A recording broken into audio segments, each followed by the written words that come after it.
Hey guys, Stanford here from the Fun Robotics Network, and right now I'm hanging out with Team 5026, the Iron Panthers here at Ventura County Regional 2025, and we're going to be taking a look at this amazing machine they've got here. Gigantic funnel, allows for very, very easy loading, great climber, super robust arm and elevator, and all the vision and software that powers it. So stay tuned for a look at all that and more on an episode of Behind the Bumpers. All right, Alex, let's go ahead and hear about this funnel. Okay, so this is our robot's funnel, and as you can see, it has a very large opening area.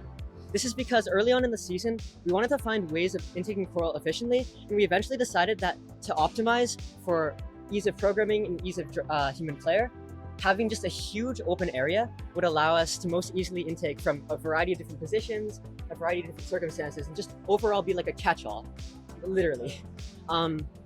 So first revisions of this were just flat planes. We determined that it had to be like a 20-degree angle, but later on we added these large walls because we wanted to really optimize for like this open space. Then later on, we determined that if we had rigid connections between the backplate and the wall, the coral would hit the backplate and bounce out of the funnel. So we now use these TPU brackets that are springy, and this backplate is able to absorb the shock of the coral going in, which significantly reduces bounces and actually allows us to very quickly intake coral almost every time. Also, since it's so large, the robot can be angled a variety of different degrees. It can be one algae distance away from the intake station and still catch the algae. And overall, it just makes it so much easier for the human player to process it, so much easier for programming because they don't have to like calculate specific alignments. It can just be within a general area and it will work most of the time. One last thing is that we don't have to have like special training for any human players who interact with the robot. Anyone can just go. It should have a length that allows for 3 slots to be like fed through, and they'll all still land within the funnel. All right, awesome stuff. And let's go ahead and hear about the elevator and end effector. Yeah, so before we enter the elevator arm, there's actually one more part of the robot. It's like the spring gate over here. So over here we have like a spring gate. So when the elevator goes up, it basically it blocks the coral from going through. And we kind of identified this during early testing when we realized, oh, if the elevator is up, we're not going to be able to, if coral gets in, we're going to get stuck and we're going to lose the match. So that's one thing that we did. So we have these little forks on the elevator that allow us to just basically push it down when it goes in. And we use some like springs from car shocks, and yeah. And then moving on to the elevator arm. The elevator is powered by 2 Kraken X60s on a 4.14:1 ratio. Pretty standard, 25 chain, 50 bot comb to push up, stuff like that. And for the arm, I think for me, the arm is the most unique part of the robot. It's made out of 1/8" polycarb, and you might think that's not rigid enough. Well, that's actually very intentional. We actually wanted a very quite flexible robot, so we could do some cool things. So, Jacob, if you can enable the robot and go to L4, we can talk about more. L4? Yeah. So over here, you can see our tongue over here. On the tongue, it basically allows the drivers to just ram into the L4 pole, and then the arm will literally flex to align to it. So and then there's also 2 beam brakes on the tongue. So when we're exactly aligned to the L4 pole, we'll automatically score. So I'll just demonstrate for a flag real quick. And I'll pull it away into the back. And early on in testing, we realized that the tongue, it's very useful, but if it's static, it's not going to be very useful because it's going to get in the way of the funnel and it's just going to like block everything, right? Jake, could you disable real quick? Yeah. So actually, to power the linkage for the tongue, it's actually a over-centering linkage powered by an Axon Mini, and it has about 2 degrees of freedom, so or 2 degrees of over-center. So when we slam into the L4 pole, the load actually goes into the metal instead of the servo, which reduces the chance of it breaking. And we kind of determined that we really needed this for the alignment as well, but also the linkage so that we don't break an $80 servo, which is like very expensive to us. So, yeah, another thing, we have these green wheels and black wheels because we were like the black wheels for aesthetics recently, but also we wanted the green wheels to be able to intake it as we were having some troubles, stuff like that. All right, awesome stuff.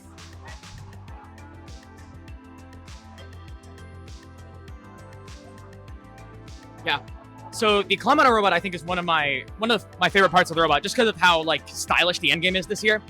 But to start, I guess the first thing I'd like to point out is the fact that throughout the robot iteration process, we began by trying to start with the every bot climb, since it was one of the most prolific designs, and it was proven to be effective in testing before But we decided not to go with that because we wanted perfection. And so we took a few more weeks and we iterated into this design. Now, this design has a few special features. The first and most noticeable one of which would be this large funnel. This funnel contains almost the entire width of the robot, making it pretty easy for Drive Team to align and score when it's ready to climb an endgame, which minimizes time, allows us to score a few more pieces. It makes climb overall a lot easier for the Drive Team. The other thing I like to point out is this hook, which has a particular shape of a logarithmic spiral, which makes it stay at the same angle regardless of how far the climb goes in when you're scoring, which makes it really easy. Can you hand me the flag? Thank you. So you can see as we slide down, it stays basically the same angle, and then once it's in, it's locked because it's curved in, and so the cage can't slide out accidentally. The other thing I'd like to point out about the climb is, as we move down here to the pivot, we have 2 chains for extra redundancy, so even if one breaks, we still have one more. And they're connected by direct drive to a 4-stage max planetary with 2 5-stages and 2 3-stages, making for a total of 225, I think, gear reduction from a Kraken X60, which rather than the climb. Another cool thing is that the climb actually reveals a secret bonus feature of the funnel, where when you rotate all the way back,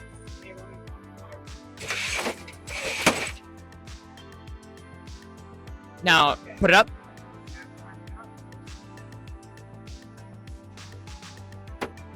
It squishes the funnel out of the way, which is kind of cool because it makes it so we can put more stuff in our robot.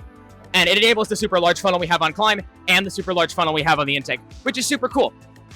Also, you might notice the weights on our bumpers over there, which help balance the robot when it climbs and allow us to have more weight on our robot for both climbing and center of gravity while not cutting into our robot weight limit, which is a nice quirk of the rules this year. Now, what does the iteration process for this look like? What were some of the things you kind of threw out when you were working on this climb? So we've got this this pretty helpful slide over here, which you can kind of see we began with the Everybot climber, but then over time we decided we want to score on just one of the poles, and then we slowly progressed from this claw and then to this one, which was much wider, and then to this one where the funnel was fixed in place to avoid it catching on parts of the claw as it swung open. And then finally we moved on to this prototype where we actually tried to use wheels. You can see these bearing holes right here. For wheels we tried to use, we ended up thinking that the passive funnel was much better because not only was it equally consistent, it was also much simpler and allowed us to save weight and complexity on climb where we otherwise would not have. Attention in the pits. We're almost done with the last matches for the The only other thing I want to point out about climb is that we've got this sensor right here, As soon as awards is over, we're going to usher you all which out. allows us to let the drivers know when the hook is actually latched on so that you're not half latched or open while you're doing the cage. And that allows the drivers to know exactly when the hook is latched on so they can drive back and score the climb in the optimal position every single time. All right, let's go ahead and take a look at the vision and software that handles all this.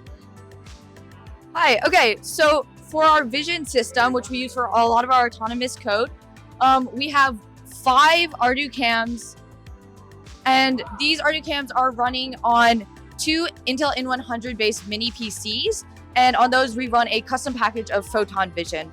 So the reason we decided to build this custom vision hardware system is because in previous years we've used a couple of Limelight cameras, and those really didn't give us enough capability to have super reliable full field odometry with vision.